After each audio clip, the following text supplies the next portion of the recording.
Welcome back to my channel, my take on how to. And today we're going to do one of the easier patterns. We just make a cross.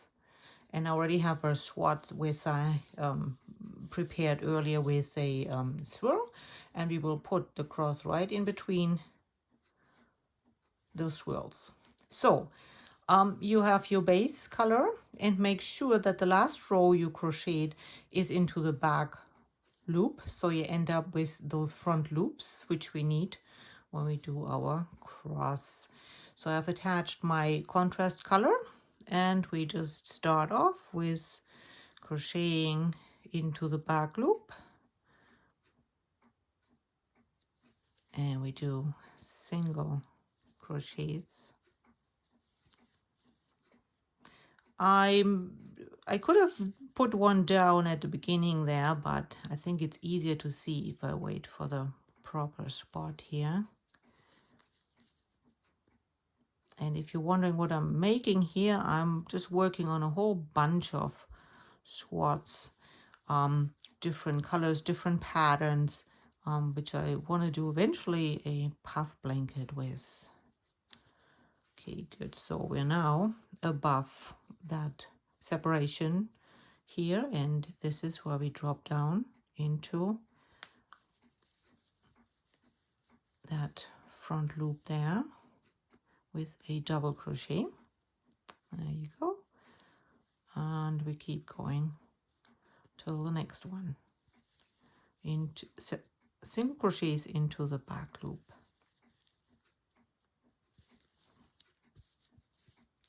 So here we are.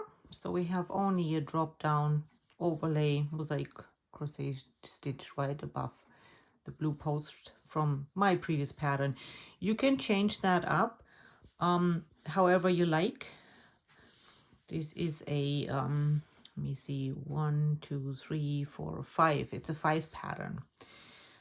So now we want to cover up everywhere where it's not necessary to form our cross. So we're gonna go drop down double crochets all the way until we are one in front of our down post. So double crochet,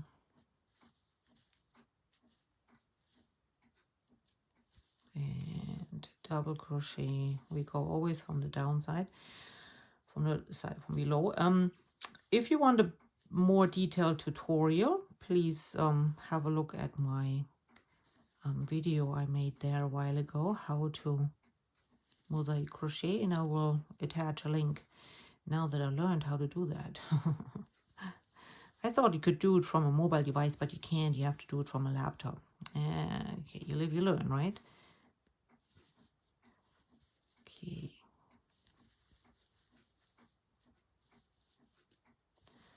All right, there you go. And we want to save this one, so we just go single crochets on top. So 1, single crochet 2, single crochet 3, and then we do the double crochets dropping down to those exposed front loops. Okay, that look like this so far. Keep going to the end. Okay, so I can't attach my contrast color again, and now we're going single crochets, single crochets, single crochets, and we only do one drop down double crochet right above our crosses here, right? And that gives the top post.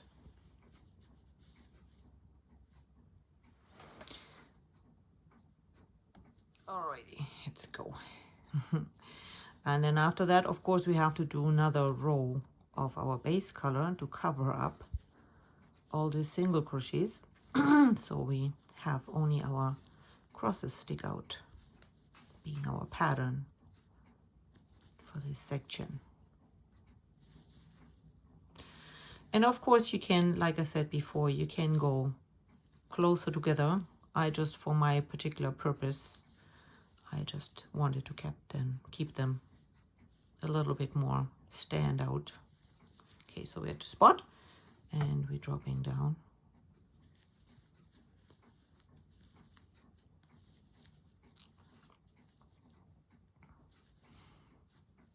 continue with the single crochets.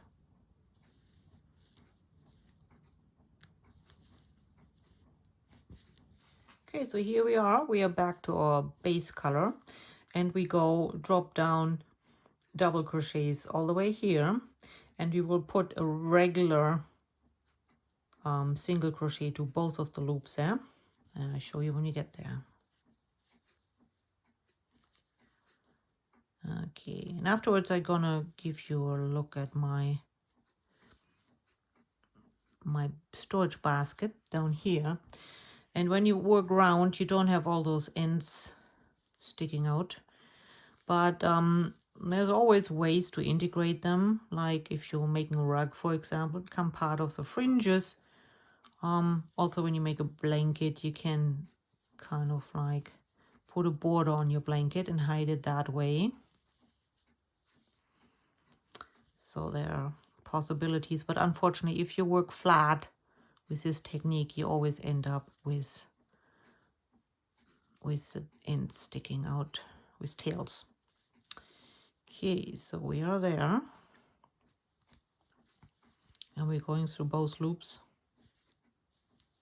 just above the cross, and then we're going back to our drop down double crochets into the front loop. Okay, there you go. So there you have it. It's a tiny cross what we made, but you can make the arms bigger, you know, by just having, instead of one stitch, two, right? The same, like you have to add more rows if you want the vertical one longer. So this is up to you, right? What size you want. And here is the storage basket I made with a number of different crazy patterns. It just came to me. I think I will develop this one a little bit more, and I will call it the turret with 3. So that's like real turret. So we'll see. I'll work on that. But yeah, there you go. I like colors. So, and that's it for today. Thanks for watching.